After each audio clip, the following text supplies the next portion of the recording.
And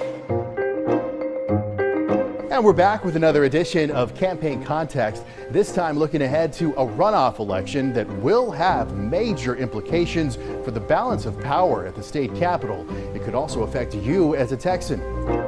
We're talking about the May 28th runoff between current Texas House Speaker Dade Phelan of Beaumont, who's fighting for political survival, and his challenger, former Orange County Republican Party Chairman David Covey.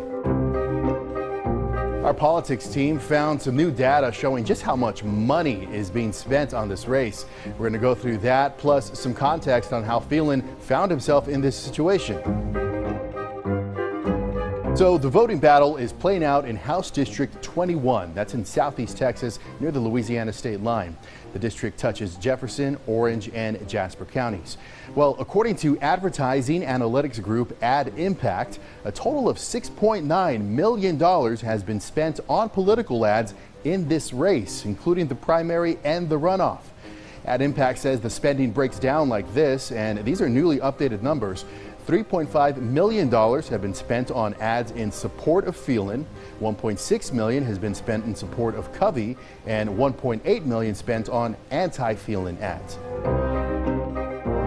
We wanted to know how Ad Impact calculates their numbers, so I emailed their vice president of data. He told me the group speaks directly with broadcasters to see how much candidates and groups are spending on political ads. He says they also check FCC filings, and they also do their own kind of ad tracking. So when we crunched those Ad Impact numbers, we found if the same amount of people in District 21 who voted in the March primary, well, if they all vote again in the runoff, that's roughly 34,000 people, it would work out to about $205 spent per voter in ad money. That makes this the most expensive state house race in Texas history. As for how we got here, well, despite a pretty strong conservative record, Phelan found himself under attack from within his own party after the House voted to impeach Texas Attorney General Ken Paxton. And during the last legislative session, the House also failed to advance one of Governor Abbott's education priorities that would allow families to use taxpayer-funded subsidies to pay for their children's private education. And Phelan also worked across the aisle, appointing a few Democrats to chair House committees. As for Covey, he bills himself as a political outsider.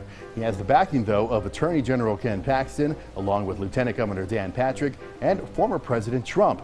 And he's also getting reinforcements from an influential national conservative group, the Club for Growth PAC, which announced in March that it would spend about $900,000 in ads targeting Speaker Phelan.